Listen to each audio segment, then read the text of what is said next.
Hello everyone, I'm your hostess with the mostest, 8-Second Gaming, and in today's video we're going to be talking about the best Season 18 ranked playstyle for you to climb. They did change the rank system a little bit going into Season 18, some people are struggling a little bit, but don't worry, I've got you covered. But just quickly, if you're here, it's clear you're looking to take your Apex skill to the next level, so why haven't you checked out the GameLeap website yet? Over there, we have top-level coaches creating the best, most highly informative guides to make you the best player you can possibly be. We're making legend guides, gun guides, VOD reviews, and much more. So no matter what you struggle with or want to improve as a player, we have solutions for you. So click the link in the description, pick yourself up a membership, and start to improve today. But okay, let's hop into things now. And to start things off, we do have to talk a little bit about the grand overview of this. Because right now the rank system does reward more zone style of play. The higher the placement you get, the more points you are going to receive. So for this style of play, you are going to be looking at playing more zone oriented. Now I know that a lot of people might not like that because some people think that it's camping, some people don't want to be sitting around all game, but I do want to remind you guys that this is going over the best playstyle. So this is going to be a more consistent way to climb.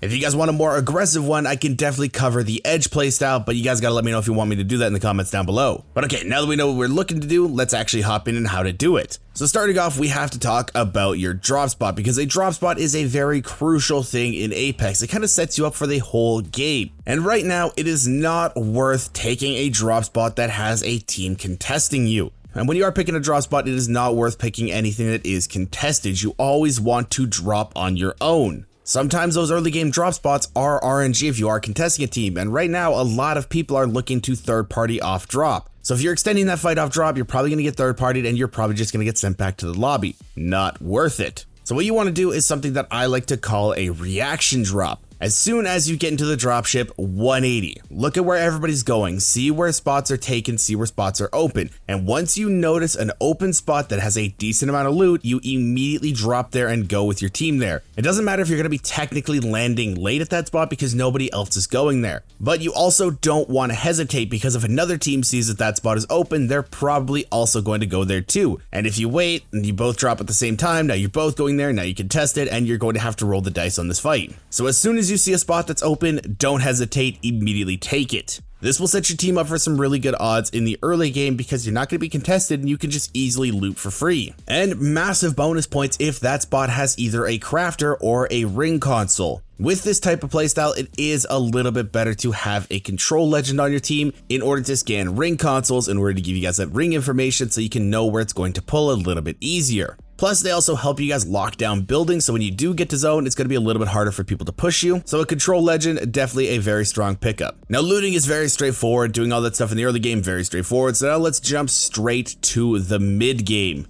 And the mid game is very simple. Rotate to an end game position and just hold it. Now this is where the potential boring part of the game does come into play, but because you are potentially holding a very strong spot, you are going to have to fight people off of it. People are going to want to push you to try and kill you, people are going to want to push you to take your spot. You're going to have to actually get into some skirmishes to hold your position. And getting there can also be a little bit tricky. Sometimes you don't know the best way to rotate, you might run into teams, so if you guys are a little bit scared in doing that, definitely run a recon legend who can scan the UAV, get some information where all the teams are playing, and then pick a rotation based off of that. Alternatively, you could just run Valkyrie because she could just school bus your entire team around the map, but a recon legend works perfectly fine as well. Now, I do sympathize with some of the people that are out there saying, I don't want to sit in an endgame position all game, I'd get too bored too easily, I don't know what I would do. I get that, but here's a little tip that helped me keep entertained, especially when I was doing stuff like scrims where there weren't a whole lot of fights and you were just sitting in a building. Practice your movement techniques. So once you set up that building, once you get locked down, just start practicing movement techniques. Wall bounce off stuff, super glide off stuff, tap strafe off stuff. Just practice everything you can because then you're not actually technically just sitting there, you are working on other skills and it's not as boring as it could be.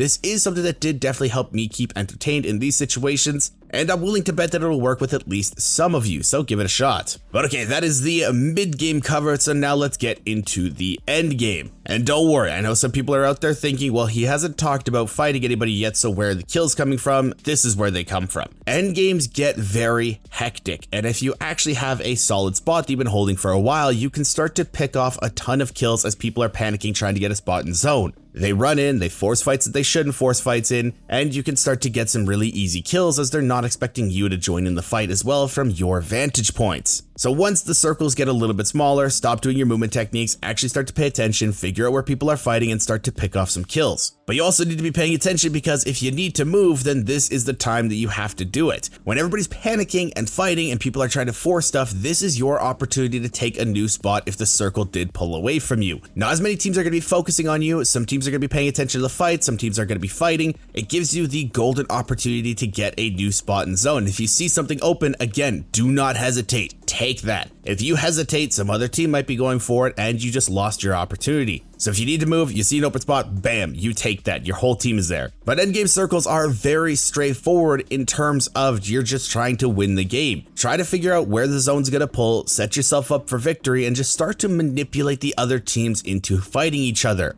I see this mistake happen way too often with teams. They want to be the one to kill every single person in an endgame circle, so they get way too aggressive and they end up dying for it. When you're in these situations, don't try to force something. Let the other teams fight. Force them to fight each other and you just clean up the kills. Even if a couple kills do get snagged away from you because other teams are fighting, you're still going to get way more points in the long run because of how consistent this method is. And once you actually start to understand how to read zones and learn how to put yourself in an endgame position, you can win a game very, very easily because other teams don't really understand how to read zones. Zone reading is not a very common thing right now. Teams just kind of hope for the best and throw themselves in a position. Now, zone reading has gotten a little bit more random. They're trying to make it a little bit tougher, but here is a quick crash course on how to do it. This is a very basic way of doing it, but it's very simple, so it's not very confusing, and over time you'll be able to add your own knowledge and game sense into it. For the vast majority of rings, it will tend to pull the same direction that it is favoring. So if you split the map into 4 quadrants down the middle, you have top left, top right, bottom left, bottom right. Whichever way the zone is favoring, say it's favoring the top left, it will probably continue to pull that direction. It'll probably continue to go top left. And if you do have a control legend, you are able to see the second ring. That will help you massively. Because if the second ring is touching anywhere on the outside of the first ring, it is going to continue to hard pull that direction. It's little tips and tricks like this that can really help you set up for success. And over time, once you start to see a lot more circles, you'll be able to add your knowledge in. You'll be like, oh, okay, this one ends here, this one ends here, let's get this spot. But if you don't want to play the tons of games to get that information, you can also go to apexlegendstatus.com, go to their tools section, and they have a game called Ring Guesser. This takes actual ring pulls from in-game, and you have to guess where it ends, and it gives you a score based on how you do. So try playing that, see how you fare, get some information for you. But also let me know what you guys are struggling with this season in the comments down below, and you can inspire the next video. And if you guys want to stay up to date with the latest and greatest Apex Legends tips, tricks, and news, don't forget to smash that like and subscribe button. Thanks all for watching. Once again, amazing game, and I'll see you guys in the next one.